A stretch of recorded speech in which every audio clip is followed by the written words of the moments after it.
Lightbearer, The Crimson Chronicle, Part 1.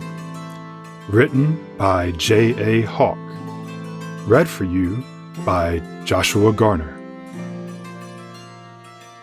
Chapter 16. Valley of Spears.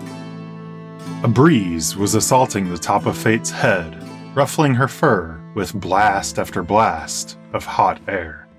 The strange sensation gradually brought her to consciousness, and she cracked open a tired eye. A large, scaled head was poking through the curtains of her alcove, looking down upon her. It would have been a menacing sight if not for her familiarity with Edek's huge muzzle and dilating nostrils. They were the only thing visible in the pale light. "Time to leave," Edek rumbled. "It's not even first light," Fate groaned. "Go away." Fate launched a feathery missile at the drake's head. There was a soft flump. Then she pulled her cloak up over her face and cocooned herself into a tight, warm bundle.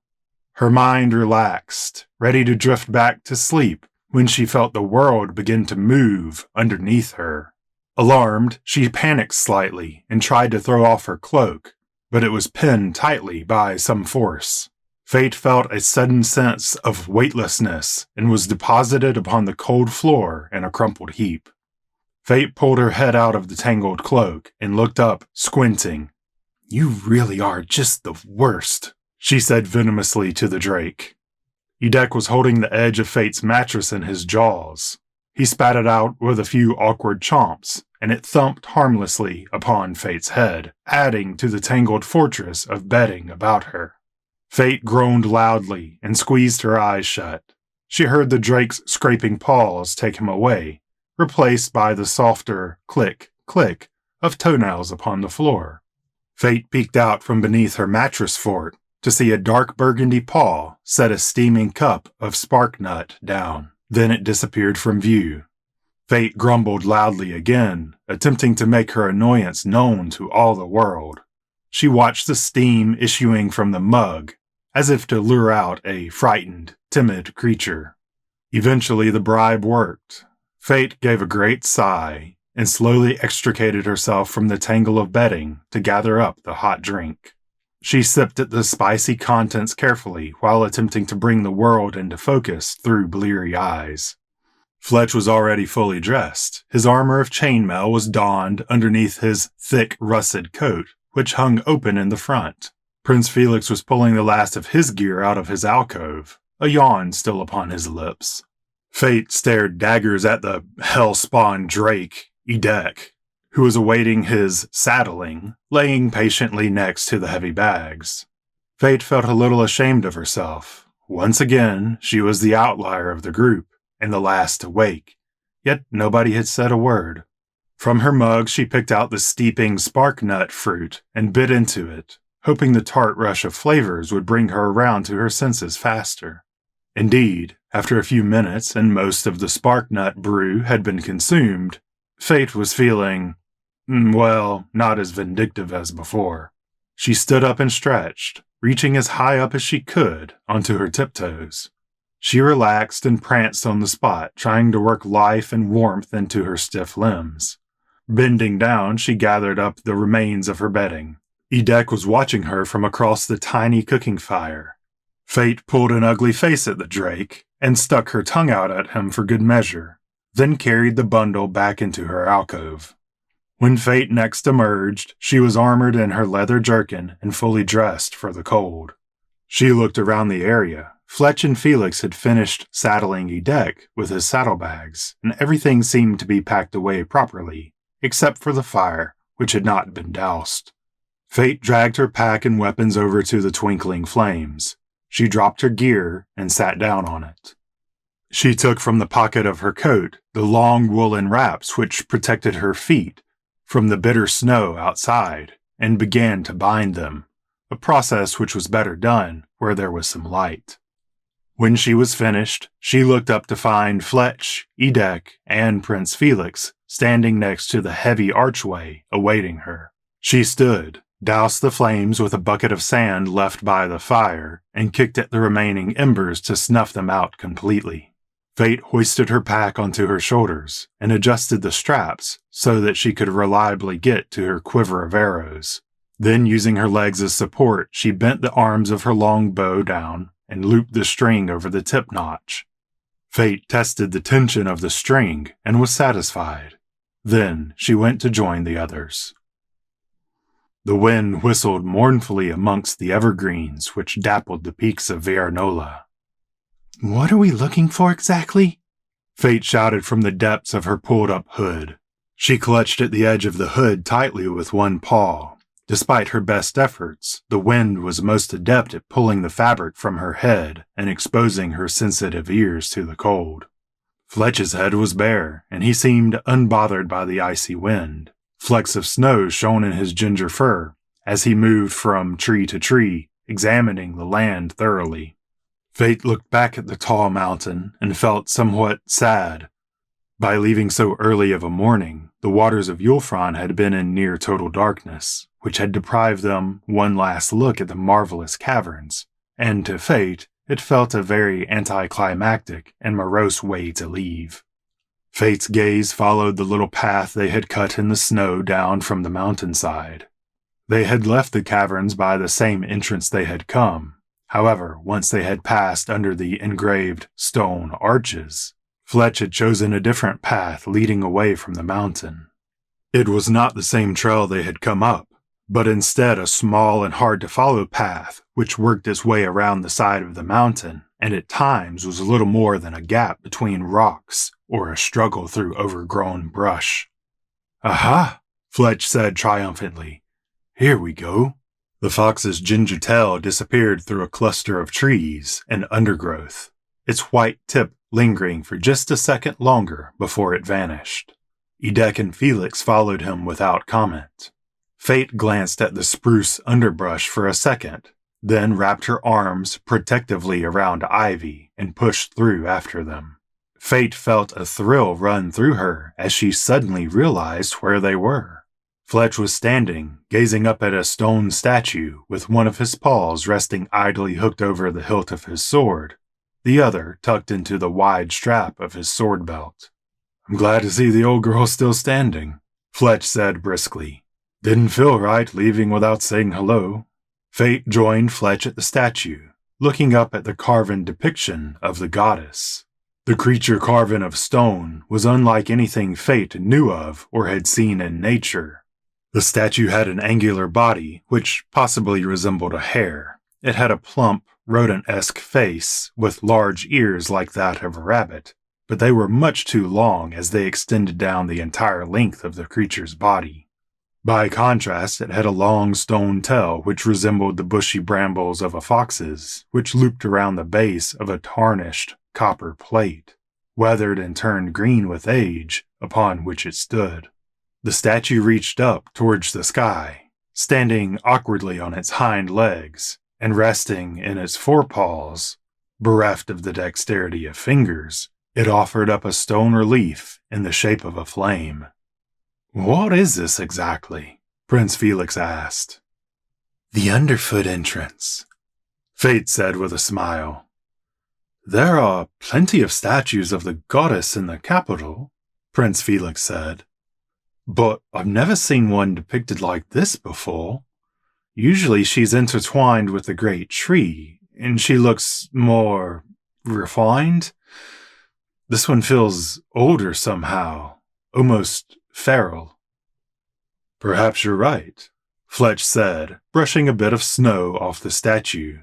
"It's likely from a time beyond our own." Fletch continued to brush the thick, clinging snow away from the monument. Then he stooped and picked up a fallen branch from around its base and threw it into the thicket. Taking a cue from the fox, Felix and Fate pitched in and did their part to clear the statue of snow and make the surrounding area presentable.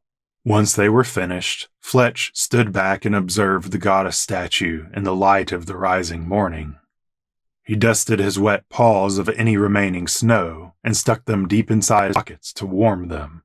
After a solemn moment of looking at the statue, he turned and proceeded down the trail. "I never took you for the pious sort," Felix commented, catching up to Fletch. "Being respectful isn't exactly joining the evergreen sirens," Fletch replied, pushing his way around a cluster of young fir trees.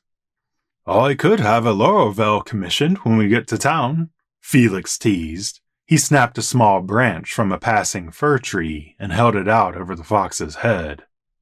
"I'd pay to see that," Fate shouted from the rear of the group. In one fluid, quick motion, Fletch snatched the dangling branch from Felix's paw, swatted the prince in the middle with the spiky switch, then turned and lobbed the branch at Fate. It bounced harmlessly off her coat, and Fate burst into laughter, pleased that Fletch had risen to the bait. Felix joined in timidly. Edek let loose a few chuckling grunts, and even Fletch betrayed a grin at the mental image. The light-natured mood eventually faltered, and was replaced by the silent concentration of navigating the high mountain trails. The only sound was labored breathing and the dogged plodding of feet upon rock and root, with the occasional curse when a wandering foot found a snag in the path. Fletch kept them to an honest pace, traversing the steep switchback paths of Ver Nola with care. The path he chose down was easier than their ascent, but no less treacherous. Numerous times they found themselves looking over an impassable overhang, which halted their progress until they searched out a safe passage around the dreadful drop. These delays significantly slowed their going, and the day wore on until afternoon was upon them. Despite the slower pace, they had managed to leave the snow-riddled pass above and come into a thick pine forest. Here they found themselves halted by a huge shelf of rock, which fell sheer down onto a sloping incline below. One last trick of Ver Nola's spiteful geography. Fletch, Felix, and Fate were able to find paw holds in the pitted sides of the rock shelf, which looked as if it had been slashed by the claws of a gigantic creature. Slowly, paw over paw, they were able to lower themselves down the craggy side of the cliff. However, the problem was Edek. The drake paced back and forth down the length of the rock shelf, searching for a place where he could descend, but none were accommodating. The height was just great enough that he was hesitant to try and jump down. Increasingly frustrated, Edek kept searching one area after the next, sweeping his long neck from side to side, examining the terrain. Fate and the others tried to give him advice from their vantage point, but that seemed to only make the drake more agitated. Eventually, he chose a place where two massive pine trees stretched their spiky branches up and half overshadowed the rock shelf. Edek carefully placed one of his heavy forefeet onto the pine, testing its reliability, no doubt. He was attempting to wedge himself between the rock shelf and the tree to make his descent. At first his tactic seemed to be working, and he maneuvered his long, scaly body down a fraction of the way. The rock shelf cracked and flaked off at the pressure from his dug-in claws. Then a terrible splitting noise sounded from the pine tree as Edek trusted his full weight to the endeavor. Time seemed to slow as the pine tree's roots agonizingly started to pull themselves free from the rocky soil. Edek, in danger of losing one of his anchor points, thrust away from the rock shelf, entrusting his entire weight to the pine, and dug all 4 sets of his claws into the tree. The pine's roots finally gave way completely, and slowly the tree began to topple downhill. The drake slid down the trunk of the tree in a panic, his great claws stripping the bark bare as he went. When he hit the ground, he separated himself from the falling tree. But the loose rocks of the steep incline gave way, and the drake started to slide down the mountainside in a massive flow of dirt, stone, and foliage. Edek managed to keep his balance upright by backpedaling and squatting on his haunches, but he was in danger of entangling with the crashing pine. The Drake rode the tumbling landslide as best he could, while distancing himself from the tree which harrowed before him in a path of destruction. After a few heart-stopping moments of sliding, the land evened out and Edek finally came to a stop, deposited in a cloud of billowing, swirling dust. Fate and the others raced down the path as quick as they could manage without sending another landslide down upon their friend. Once they had caught up with Edek, they found the Drake covered from head to tail in dirt, blinking vigorously to remove the dust from his watering eyes. He was terribly annoyed, but seemed to be unhurt, if a little bruised and battered. Regardless, Fate looked him all over for signs of injury.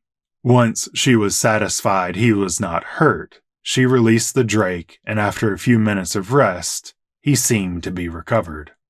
Tough and proud, Edek got to his feet again, ready to continue, but Fletch decided to call a halt for the day. A perfunctory argument was had, in which Fletch assured Edek that it was not his fall contributing to the early stop, but that time allowed them a slower pace. Finally, the Drake relented his argument and agreed to follow the fox as he searched for a place to set up camp for the night. Fate chose to bring up the rear of the group, watching Edek closely as he followed Fletch. Despite his attempts to hide it, she could tell one of the Drake's legs was bothering him.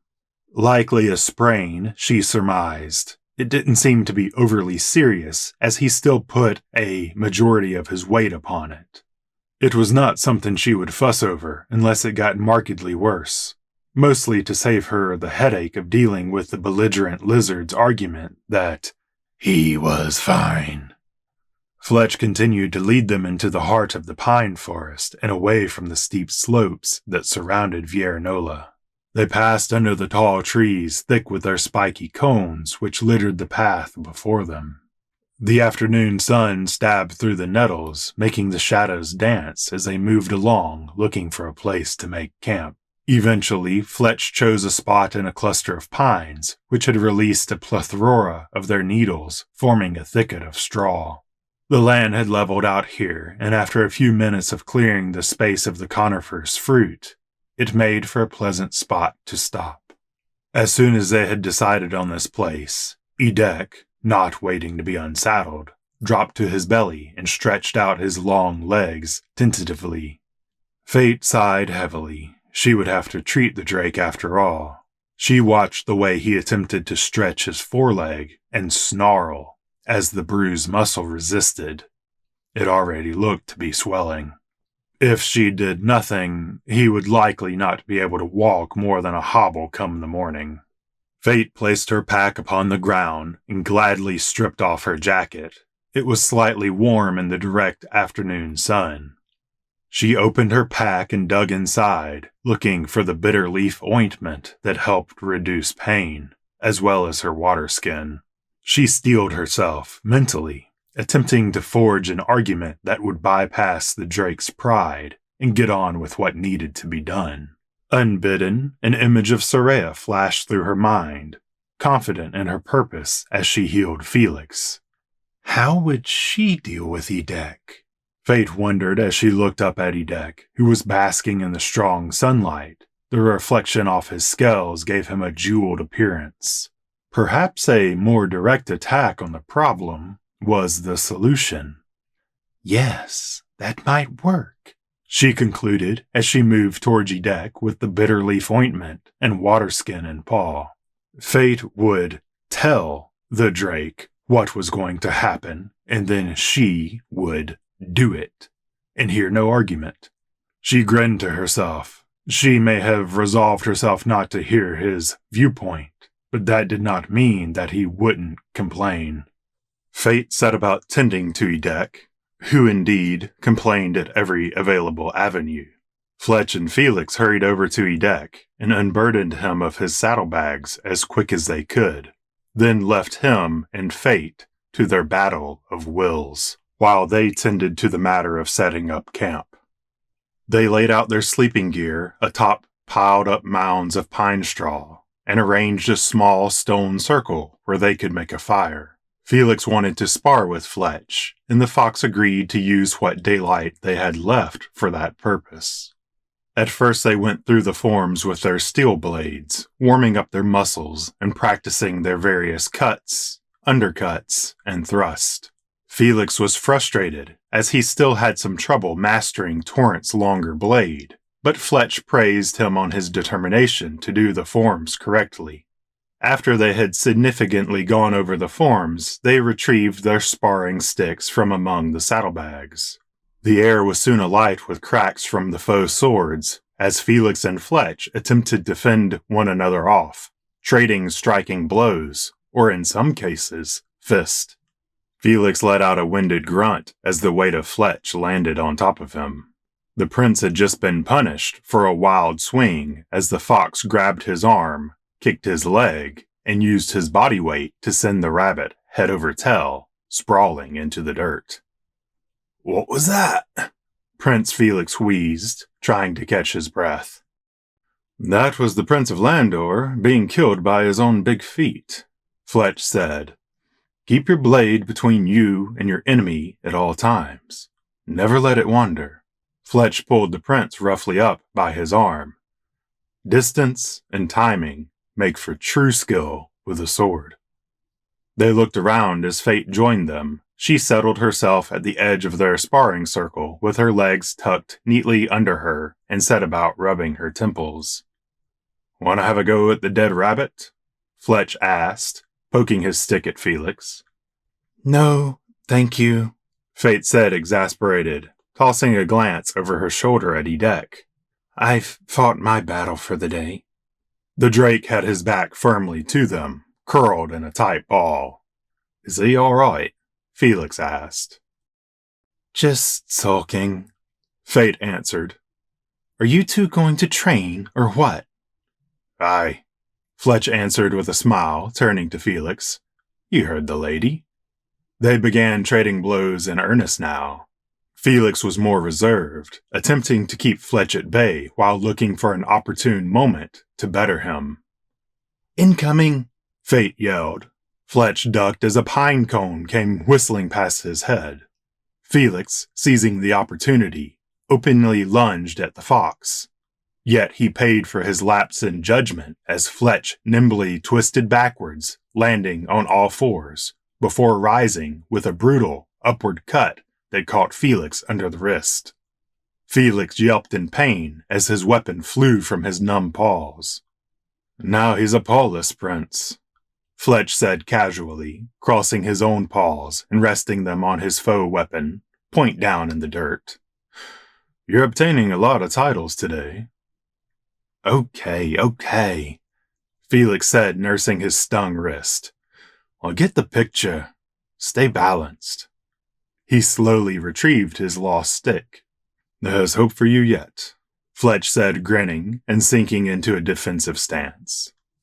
Fletch and Felix continued with their bout, while Fate occasionally tossed a conifer missile at them, adding to the complexity of their defense.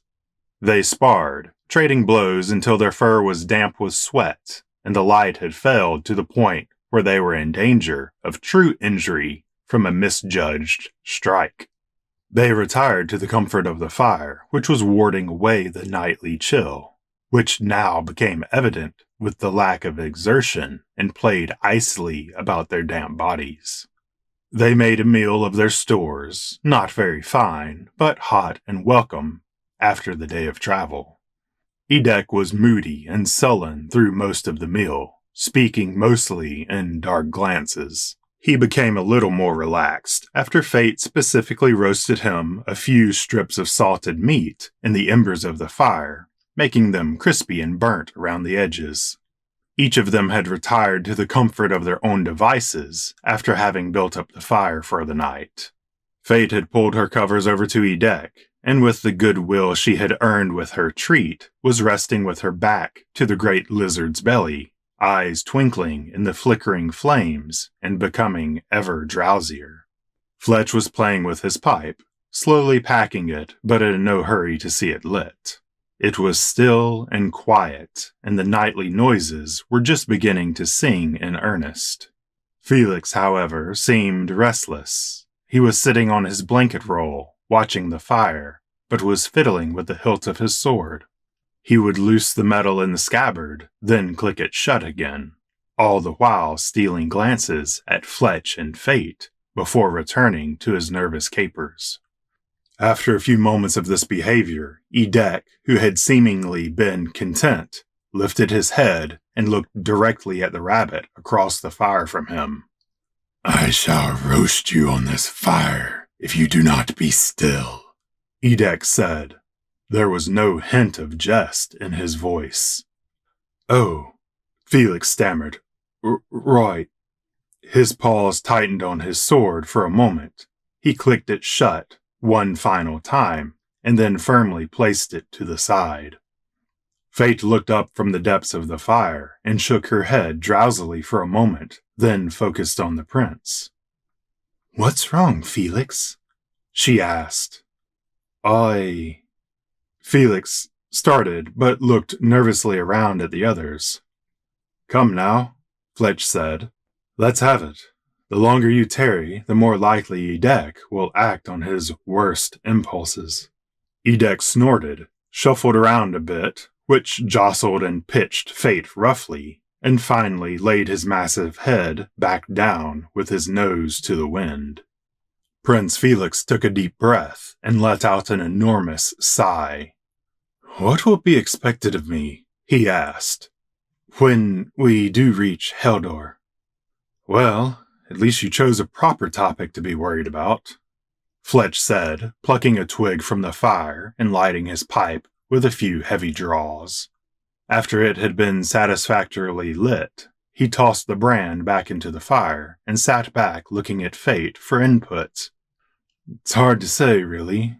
I think the news of you being alive will elicit more than a 9 days wonder." "We should go to the temple immediately," Fate added. "We'll need to report to one of the elders for a start. The Crimson Catalyst has been missing for a long time, and the Lightkeeper will likely want to see you personally." "That's understandable, I guess," Felix said. "But what about after I meet with him? Will they allow me to keep training to be a Lightbearer? Will you be teaching me? Will we stay together?" Fate looked at Fletch for help. "Technically, neither Fate nor myself are masters," Fletch elaborated. "Usually, new Lightbearers apprentice under a master until they are sufficient to take up their duties and their title. The master usually finds any weaknesses and tempers the student until they are ready." Fletch let out a great sigh, along with a cloud of smoke. "But for you, it will be different, I think. You'll have duties outside anything a normal Lightbearer would have." "Different? But how?" Felix asked desperately. Fletch looked deep into the fire, and the silence stretched to an uncomfortable length. Then he spread his arms wide, like a stage performer addressing a crowd and adopting a projecting voice. "Come one, come all, witness the cautionary tale of the lost prince, whisked away and buried alive, to only sprout again from the earth. Get your tickets now, show times every evening at dusk." Fletch raised his eyebrows slyly at Felix, who gaped back at the fox, his mouth hanging open. "Fletch," Fate said seriously, staring daggers. "Sorry." Fletch apologized after seeing the worried look upon the young rabbit's face. Bad joke. He let his arms drop. "Listen, don't worry too much about it. Many things will change once you reveal yourself. There will be an uncomfortable time ahead, no doubt, but you'll weather it. You are a prince after all. No doubt you will become something of a folktale in time, even if you don't want to capitalize upon it."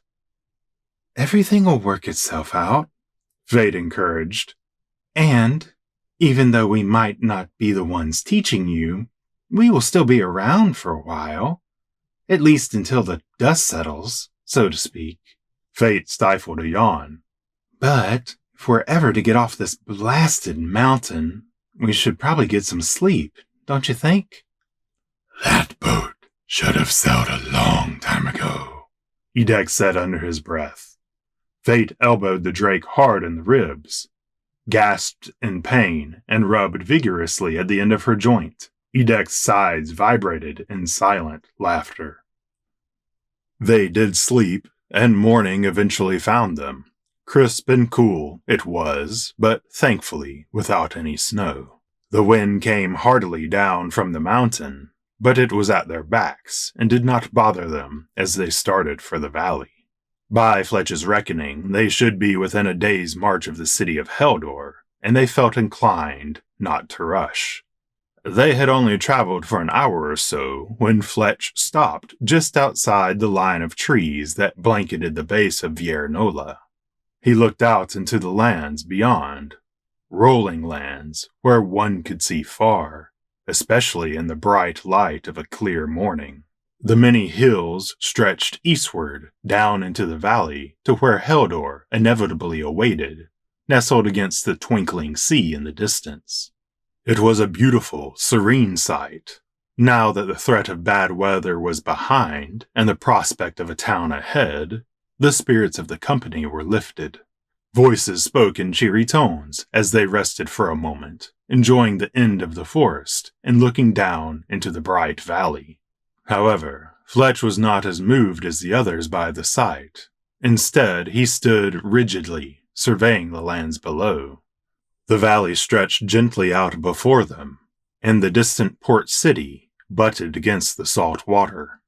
All seemed to be in the right, but the fox couldn't help but be drawn to a sight unsettling.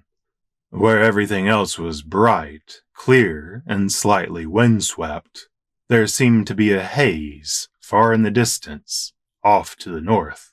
To Fletch, this came off as uncanny, and it weighed heavily on his mind. "You look like you've scented prey," Edek said softly, coming up next to Fletch.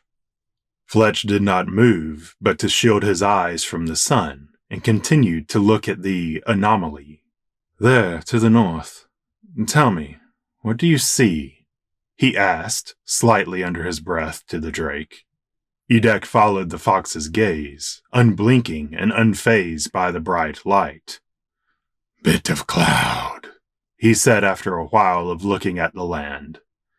"Rain, perhaps, forming up to douse the city." Fletch took in a few long breaths through his nose, then said, "Yes, maybe. It seems odd to be coming against the wind that way."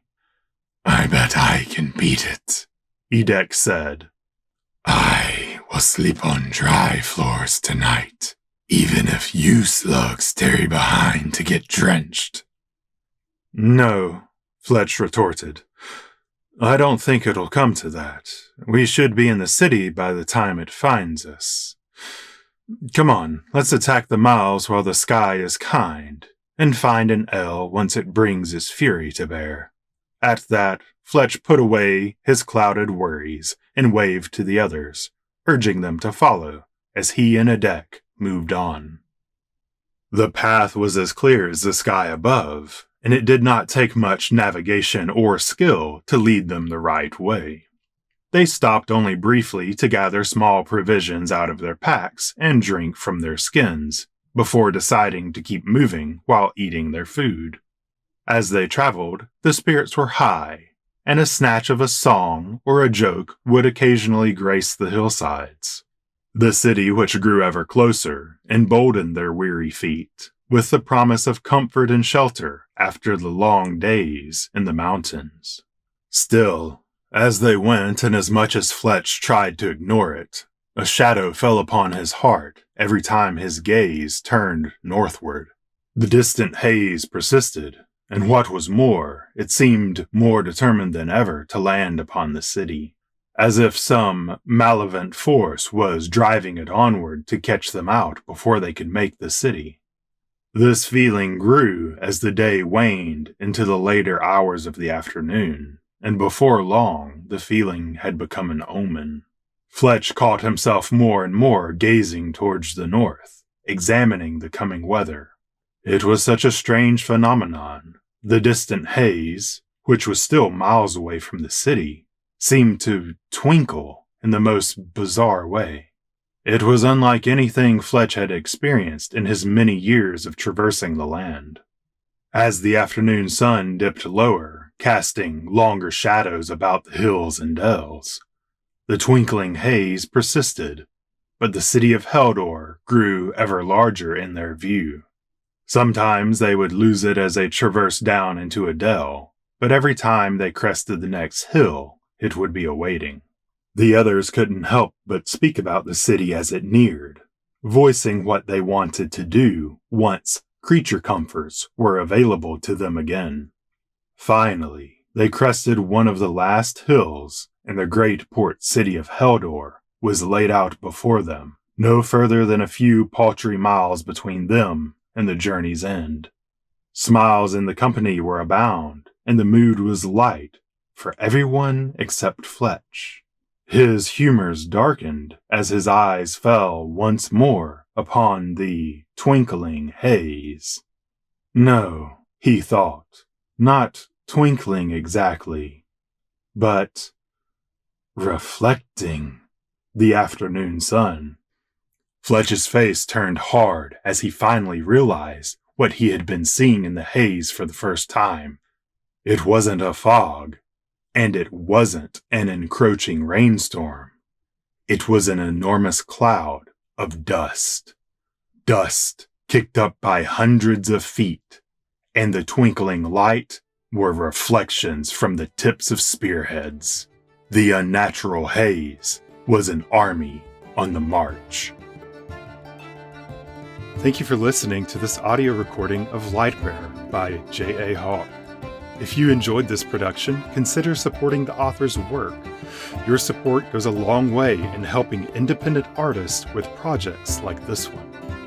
Paperback copies of Lightbearer are now available for purchase through Amazon.com.